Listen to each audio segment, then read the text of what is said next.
Welcome to the Thoughtful Software Podcast. My name is Fahad Shokat, and joining me always is Andrew Wolf from Skiplist. This podcast is all about building incredible and thoughtful software.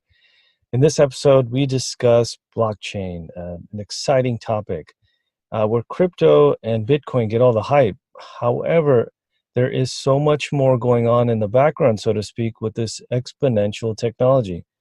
Today, we speak with John Masotti, founder of the MN Blockchain Advisory and managing partner of Masotti Masotti, a CPA firm, Sean Larkin, founder of LBC, an outsourced CFO company consulting in blockchain and cryptocurrencies, Vince LoRusso, chief product officer at TrueUp.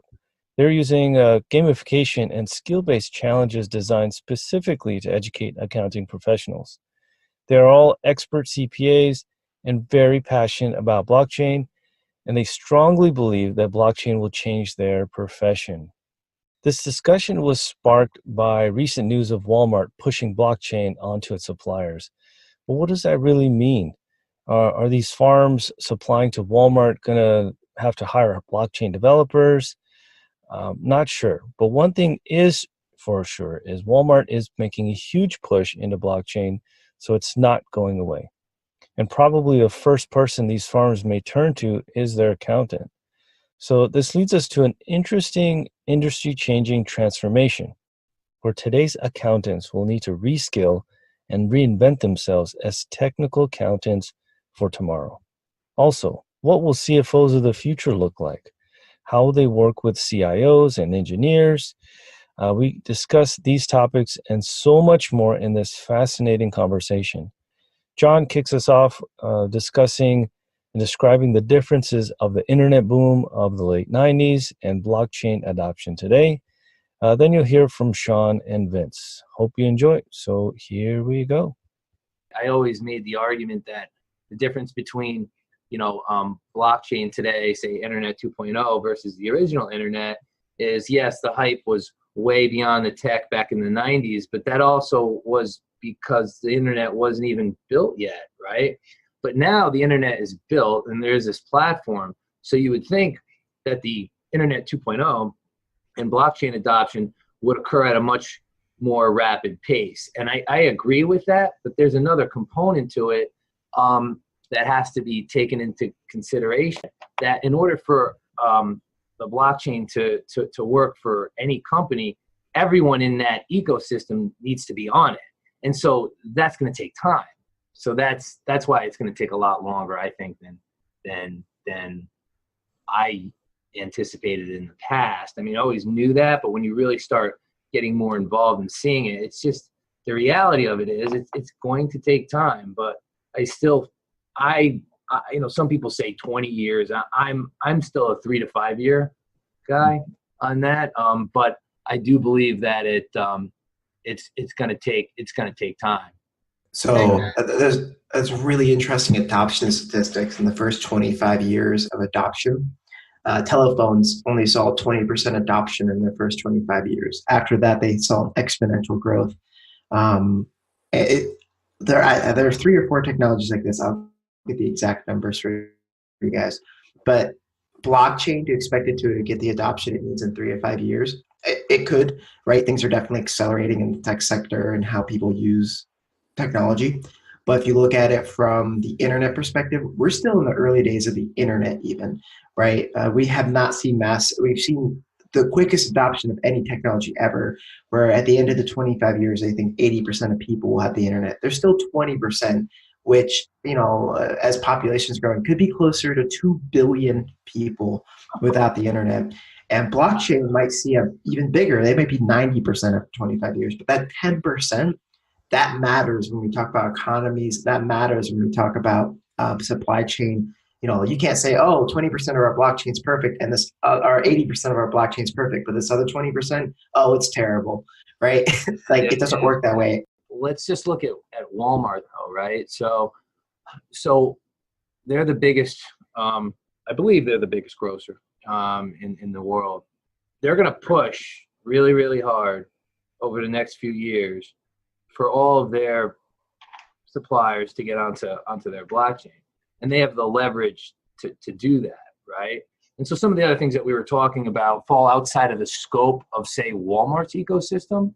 So the reason why I am a bit more aggressive in my predictions is if you look at, I believe it's going to trickle down the adoption from the biggest players in the space. And so, for example, my client is not Walmart, right? But some of my clients could be some of Walmart's suppliers. So I think what will happen is when you have Walmart racing to get all of their suppliers onto their blockchain or supply chain, then that's going to have a big impact on CPA firms that have some of those vendors as clients, because then some of that business will be on chain and most off chain, but some will be on chain. And so then the accounting firms are going to need to be able to navigate between in and out of blockchain, between blockchain and traditional. And so I think it's going to have, even though you don't have full adoption, in 5 years or whatever, but you'll still have enough adoption where it's going to have, in my opinion, a severe impact, or a profound impact, I should say, on the accounting profession.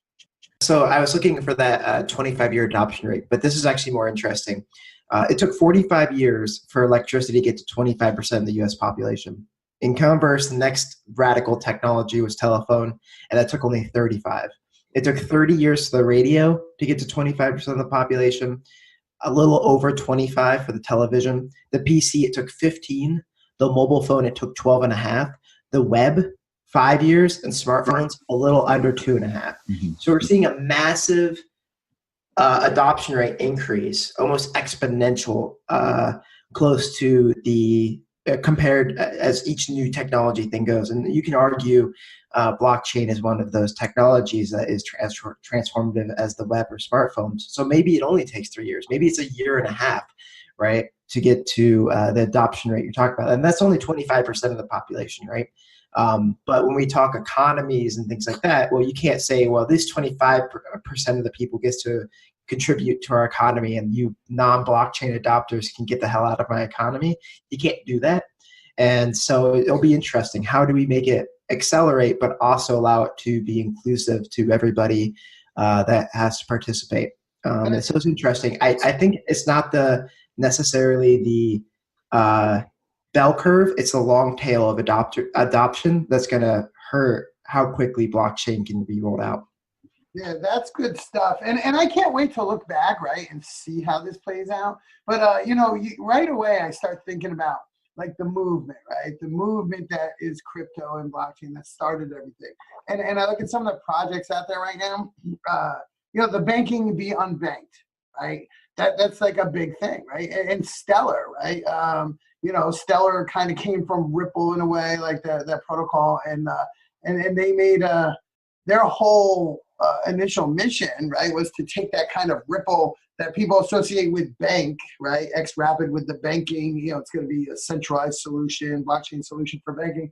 And Stellar is like, the other brother, right, the altruistic brother that's supposed to go into the huts in the villages, in the secluded regions where there's currently no commerce going on.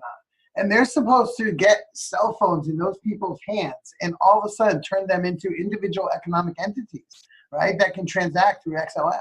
So and then you've got other projects like BAB, BAX, it's another one, banking the unbanked. So I think, what you guys were talking about, John, with Walmart and the whole thing, and I really can see this adoption going quick. But to your point about 25% or to 80%, I think this is really the missing ingredient that's going to interconnect the world, truly create a global economy. Let's touch real quickly on Walmart, because it has a huge ripple effect into the industry, right? So you have this big giant organization that's now pushing blockchain. Maybe Vince, you can take this one. What specifically changes for one of the big farms that are out there? What are they doing from an accounting perspective that now they're being forced to implement blockchain? I'm maybe, and Andrew, you can jump in to talk about like technically, what do they need to do? Do they need to hire a technical blockchain team? And then what are the accountants and all the finances look like as they're being pushed to move to this technology? So with Walmart's case, and I believe 2019 is going to be viewed for really just the business adoption and use case adoption, because there's a lot of still POCs, the proof of concept, happening, and it's key for those to kind of wrap up and finish so that businesses realize how to apply blockchain. So from an accounting audit perspective, it's interesting because we need a full year or maybe a couple years of the actual business process use case, like implementing blockchain to identify, okay, over the course of the year, what has the impact been? What's it cost us to run this blockchain? But how has it made our supply chain with each of our vendors way more efficient? How has it changed our headcount and our accounting department? Have we been able to reduce staff, or have we repurposed people? So I think that's still so to answer your question, I think it's something to be discovered throughout this year from the accounting perspective, because the reality is we still have we need tools like Hyperledger Explorer and Quilt to enable the interoperability and the ability also to view transactions and activity easily if I'm an accountant today, well, and I am, for me to view Black Ledger data easily and kind of convert it or translate it into financial output, it's still difficult. There's those tools that need to be built throughout this year. But I think the first step is really just, actually using it for the business case, and then we'll get into the accounting as we go, if that makes sense. Yeah, and I'd like to just add to that too. That as you mentioned, Vince, the internal accounting department of these companies, they're gonna feel that impact immediately and have to understand chain code and peers and channels and how to navigate through that permission blockchain ecosystem. And so I feel that it's going to impact the effect of blockchain technology and migration. It'll impact those internal accounting departments first, and then it'll ultimately affect the call them external accountants, right? The certified public accountants that in public accounting. Okay? Yeah. Certified public accountants that are in the internal accounting department, and certified public accountants that work for the CPA firms like mine. I like how you put that, certainly, because internal accountants, they're currently doing their day-to-day, manual reconciliations and the typical accounting transactions. That's why a firm like yours, John and Sean, I think is critical, because now we've got outside consultants who are getting really familiar with blockchain, and they could support those internal accounting teams who just don't have the time to learn blockchain, what is chain code and such. I think advisory around that is going to be pretty critical, and being able to educate those internal accounting. Well, can you teach an old dog new tricks? I mean, I almost see this as a completely new role for accountants, right? Yeah. A technical accountant, there could be a complete shift in how accountants are educated, because I know a few accountants, and I don't think they'd ever learn what chain code is. Yeah, but I'm glad you say that, because yes, I think there's going to be a big gap between call it the older generation, newer generation, especially if you're 10 years out from retirement. You might be complacent and not interested in learning new technology. And unfortunately that happens. We're going to have to address that gap. One thing I do see is that especially students and younger professionals today, they're anxious to adopt this stuff.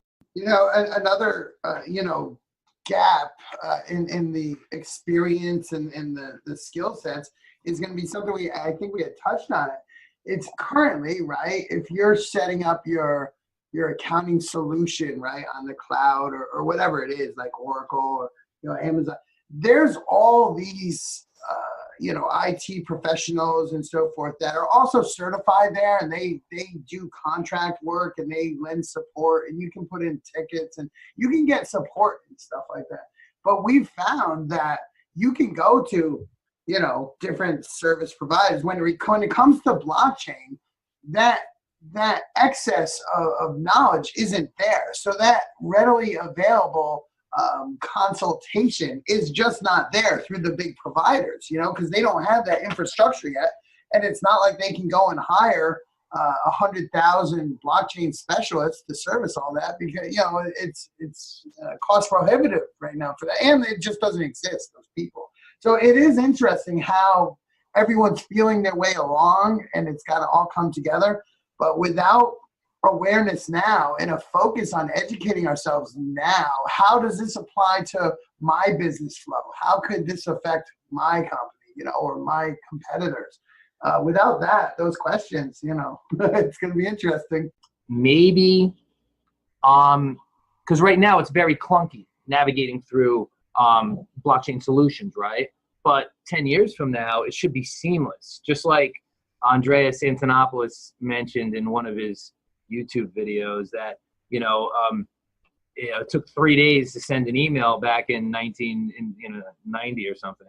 And today his grandmother can send an email with a swipe of a finger.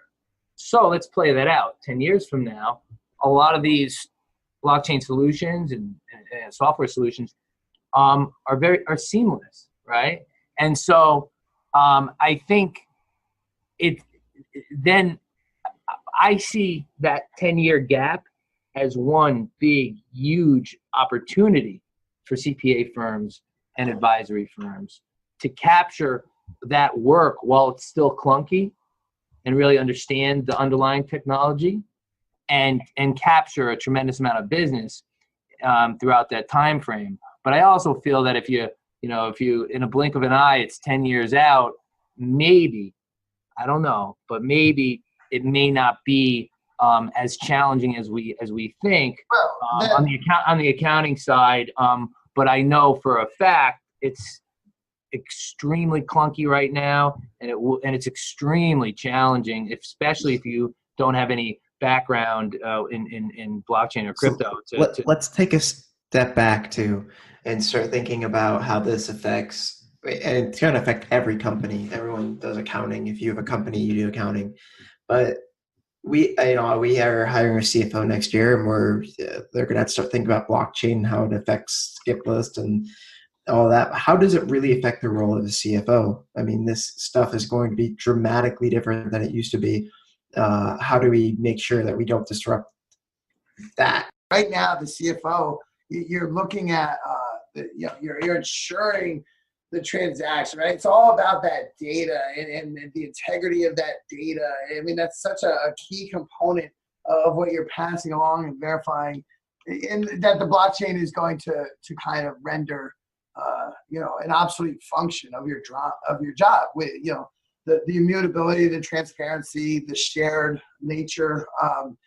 So now it's more about, I see it as being more about the communication of how that data, like the steps involved in getting that data onto the blockchain, right? So, I mean, we've been saying this, it's CFOs are going to have to learn to speak code, not be coders, but I'm going to have to know how to take the company vision, the business model, the associated, components of that model, and ensure that those get properly, coded out in chain code. So, with the proper distribution, segregation of duties, right? Permissions and endorsements, so that there's controls in place along the business flow. And that's going to be a primary job. And beyond that, it's going to be about taking this new, like I'm going to know now through departments, right? Say it's manufacturing. I'm going to know what inventories are here, what works in process are over here. Like everything's going to be real time, right? So in that scenario, right, what am I doing? I'm able to take that information and better drive the business, better purchasing, better sales models, better distribution flow. I mean, there's tons of things, but until we get there, right, I'm just saying it's going to change from organizing transactional data to interpreting Yeah, Sean, you're right on. I mean, you've just listed everything that a CFO will become. Just the great thing about the technology, blockchain technology, when implemented in, let's say, over 10 years, it's automation. We don't have to be so focused on the input, or at least the like getting data into a system. CFOs will be able to focus on interpretation and some key areas that blockchain won't be able to handle are estimates and valuation. So, for example, inventory reserve. Like, can we predict through our data like how much inventory will become obsolete, so that or just not non-sellable, so that we show that in the financial statements correctly. So CFOs will be able to spend better time and with more quality data, technically, to hone in on those reserves. Allowance for doubtful accounts, things like valuing your financial securities. Those are the things that will even make the business financials even stronger, because we can look at it correctly. And the predictive factor. So if we're kind of utilizing the blockchain technology correctly, and then over time, we can pinpoint how much, or measure how much obsolescence happens in our inventory. CFOs could use that information now to be more predictive, and again, just make the numbers stronger, and not worry so much about human error in manual input into ERPs today. Yeah, that's a good point, Vince. And also things of the nature of like the customer feedback. You're going to have all this customer data that's going to be real time aligned with transactions. So like you'll know who's calling in for help on certain products, what's being returned. Like you're going to have a lot clearer. You're just going to have so much data. That applies specifically to whether you're selling a good product that's well received or not. It's amazing. You know what I love actually is the future CFO. I'm not sure if you've heard this, and I've seen it here in Los Angeles. A lot of these tech CFOs, focus on what I'm about to mention. But even this year, through some presentations at the ICPA, we've seen the idea of the agile financial leader. And one of the key things that they'll be able to do, one of their qualities, if you're a good CFO, is actually measuring intangible value of the business beyond goodwill and such. And when some good examples of those intangible values will be their ability to measure employee loyalty, so that you can actually understand, hey, predictive attrition, like are employees loyal, or even customer relationships. If you could measure how strong your customer relationships are, those are some of the key areas that once you free up the brain of the CFO, they could start really honing in on and figuring out ways to measure that. And I think creativity is a key feature for future financial leaders. We went through some of this analysis in the TrueUp blockchain challenge, where you have to unskill and reskill accountants, unskill and reskill the CFOs. And so when you look at communication skills, it's staff accountants today, they communicate with other accountants, support staff, superiors, clients. But the baseline of their knowledge is based on traditional accounting, learned in college as an accounting major, and then the knowledge that you obtain, in passing the CPA exam. In the future, that communication has to be based upon the new knowledge base that they acquire through, blockchain accounting college curriculums, and knowledge obtained in passing not only the CPA exam, but maybe the certified blockchain accounting exams in the future. They also have to understand how to navigate through different platforms as a service, whether it's AWS, Oracle, Azure, and understand Hyperledger Fabric, which is an integral part of a lot of those platforms. So it's fascinating when you really look at it from a high level as to all the change that really needs to occur in terms of skill set. They have to understand how to communicate with programmers, make sure chain code is accurate and performing, the tasks they were created to perform. Are there bugs? Where are they? How they get there. I can't speak on the technical side, but I'm sure Andrew, you could jump in anytime to elaborate on that. And then we could keep going on different skills that need to be basically, the accountants need to be reskilled, and CFOs and auditors and everybody in the accounting profession. As a developer, I have had a unique experience in the fact that I've been fortunate in my career to work across companies and in sales roles and in finance roles, helping people build out their systems. And that's been a blessing because I've got to understand how operations of a business work, and I've learned a ton. And it definitely helps me in the day-to-day in running Skiplist.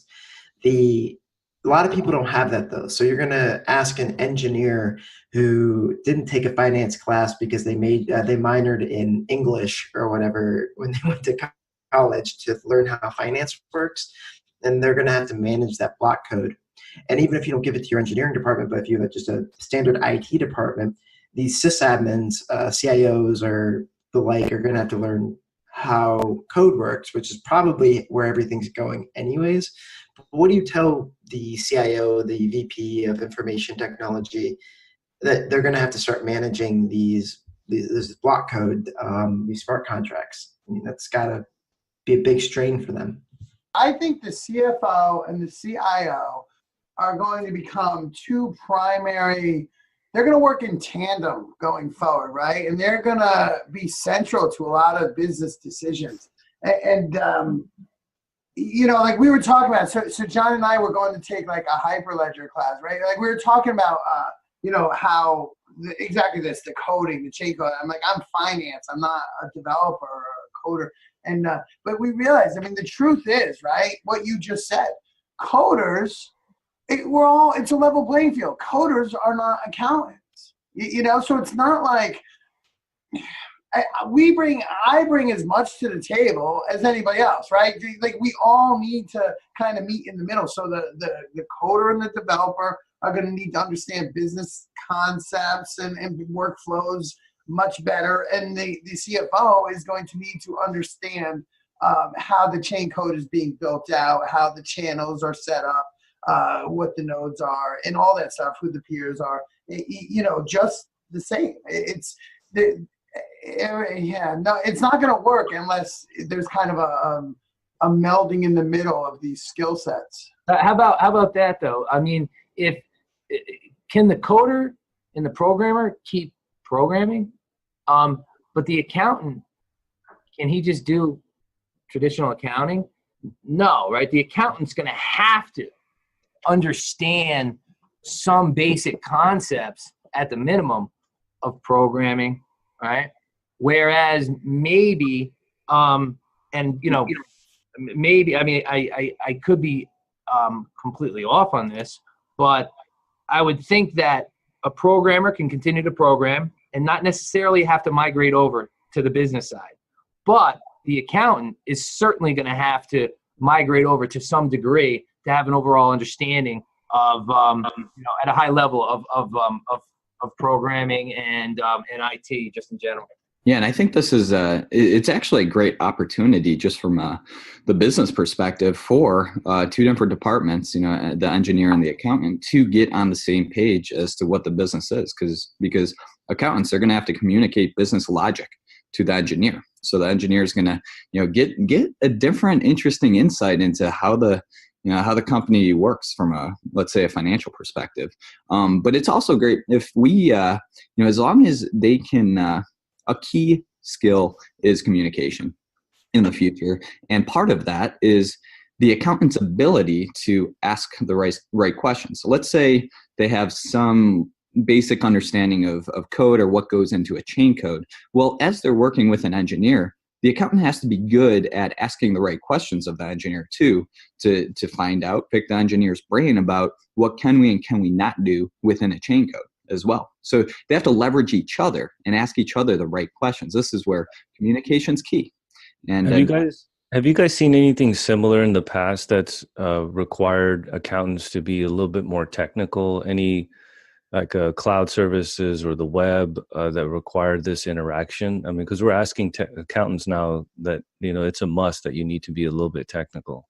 Yeah, it's interesting because there are accountants out there that solely consult and advise on implementing ERP systems. So, and I've actually implemented a few in my past as well, and it has required working directly with engineers because within one company they had their own organic kind of billing system. We were migrating to NetSuite, and so they needed some serious customization. So I mean, there's a small set of professionals out there kind of equipped or ready. Maybe we need to leverage them and their experience, because if I'm a accounting system implementer today, anytime there is a custom situation, customized system, they already have those skills that are kind of needed. So one thing I wanted to touch on, like with any great opportunity, there's always, I think, a great risk.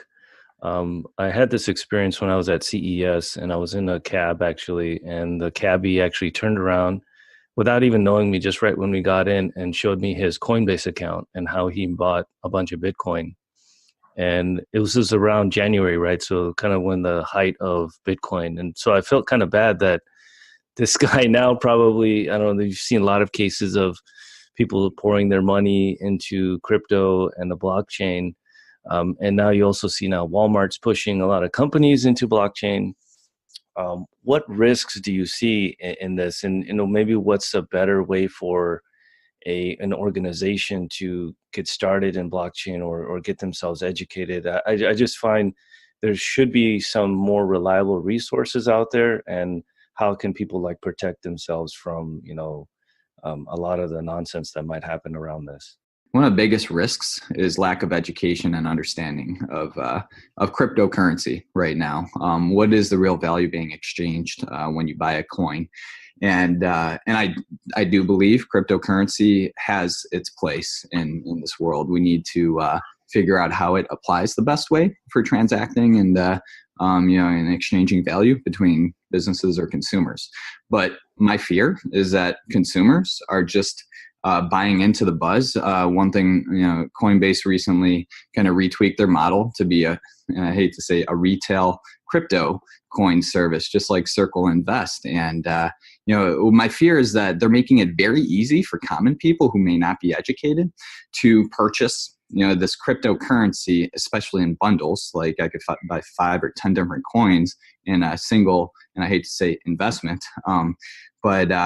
If I'm a common person that doesn't really understand what that means, and the minimum buy-in is $10 to $25, I fear that something similar to 10 years ago is going to happen. Some sort of, consumers are going to lose money if there's no true value that comes out of these coins. But that's a risk that I see happening. And accountants might be the first in line, right? Like you would, let's say these farmers that are not being pushed by Walmart to switch to blockchain. I see that as a huge risk. And I think a lot of farms, unfortunately, will, I don't know, I think it's just a real risk for them to kind of jump on the blockchain, and there's going to be a lot of just issues there. But, I think they might just turn to their accountants and like, hey, help me out. What do I do here? Rather than coming to a developer. Well, yeah, but Fahad, I think right now, if you look at Walmart and the farmers involved in that ecosystem, and they're getting pulled into their permission blockchain, they're still going to exchange in fiat, right? But so I believe that this is just my theory that permission blockchain adoption will occur at a much more rapid pace because of Walmart, right? But cryptocurrency adoption will take longer because that farmer in that example, he doesn't necessarily need to transact, because he can't actually transact today on Hyperledger Fabric with a cryptocurrency, right? But in the future, when you can, then I think that currently there will be a hockey stick type of adoption with permission blockchains. Again, Walmart scenario.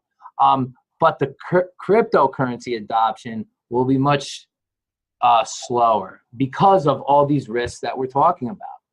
You know, okay, let's look at this so in that same 3 to 5 years type thing using Walmart, right? So I think we keep touching on interoperability, right, is still the holy grail. That's the ability to settle your transactions on the permissioned blockchains with public cryptocurrencies, right, like Bitcoin. And so imagine, and I say Walmart is going to have their own wall coin, right? You know, that's just like if you follow the example, right? So Walmart would be a perfect candidate to have their own kind of stable coin, right? So let's say that's the case. So now that supplier in the Walmart food trust drops off the eggs. It's like 10 Bitcoin worth of eggs, say, right? And they give them 100,000 walls. That's the equivalent, right? And this supplier is going to get paid. Like, think how quickly this can happen. The supplier gets paid in walls. It's all on the blockchain right now. So it's not actually going to wallets. So, I mean, it is, right? So like after expenses, after everything's settled up, you know, they're not going to keep their Walmart coin, right? They'd probably exchange that for Bitcoin, right? Because where better to put your extra crypto dollars than a deflationary store of value? And what that's going to do, like all these things, it's gonna start creating this dynamic where that supplier is transacting with people who are on the block, you know, accepting crypto. It's a network effect type thing, and once it starts, it's not, you know, you can't unring this bell. I don't think. I think the technology is here to stay. It's only gonna increase, and it's gonna do so exponentially. So for me, the risk isn't so much like being invested in the space, or the only risk right now to me is not being educating myself. I mean, it's what you guys said, but more than that, it's like, you know, it's changing so fast that what I know today might not be that applicable in 3 months. I really need to, you know, I think people need to stay up on it. If you know, for competitive purposes, right? So there's companies out there which their competitors are actively pursuing blockchain solutions or alliances, you know, strategically with people who have blockchain solutions, and they might be able to cut them out if it's a race to a finish line. So that doesn't apply for all situations, but I'm saying depending on where you are in the ecosystem, you know, or the food chain. What's a good place for an accountant to get started in this space? You know, like a good practical thing that they can start on. The certified Bitcoin professional is a great certificate to acquire. I also think Andreas Antonopoulos, just watch some of his videos, and you know, if you're not in the rabbit hole yet and you start watching some of Andreas Antonopoulos' videos, you will fall into that rabbit hole. What are you specifically like looking at from or learning from an accountant perspective? I mean, I've seen his videos and I look at it just from like a techie perspective. What are you kind of looking at? Well, yeah, that's a great point. I mean, from an accounting perspective, I wouldn't say that. Well, look, I think that the two things that we talked about, right? The certified Bitcoin professional, right, and that's from the Cryptocurrency Certification Consortium. I believe Andreas Antonopoulos is actually one of the board members of that organization. So if you understand the basics of Bitcoin, then you understand the basics of blockchain, at least proof of work, right? So that's critical to have a baseline of understanding going forward, and how accounting would interact with that. And then just watching videos from Andreas Antonopoulos about Bitcoin, right? And just understanding the more that you, in my opinion, the more that you understand Bitcoin, the better off you will be in this space in terms of no matter what type of, whether you're talking about permission blockchains, you're talking about Hyperledger Fabric or Oracle's blockchain as a platform as a service, AWS, Azure, it doesn't matter. It's totally different, yet if you understand the basics of Bitcoin, it gives you a platform to really have a much deeper understanding of all those other applications. In the context of accountants, what I think is critical is step one, find resources to get the fundamentals of blockchain technology, how it works. But once you get through that, and a couple of sources I like, one I came across recently is Lisk, L-I-S-K. They actually kind of promote it as blockchain for kids, but I think they mean it more in the context of, hey, let's simplify it for you. They have actually an interesting video that applies blockchain in the context of Christmas, my Christmas list. Anyway, Lisk Academy was one, and I'm not associated with them at all. The second one is actually directly through Hyperledger. They have a couple free courses. One is extremely comprehensive that leads you to, I think, edX, and I recommend that if you just go to hyperledger.org and look at their training. But first thing accountants need to do is get the fundamentals down. Then, depending on what market you as an accountant serve, Google blockchain in agriculture, blockchain in financial services, and then start going down that rabbit hole. I agree with John. Like it's so easy to get caught up in the rabbit hole because one article leads to another, and look at use cases and how things are being applied within your market, focus, your industry. Thanks for listening. You can always check us out at skiplist.com.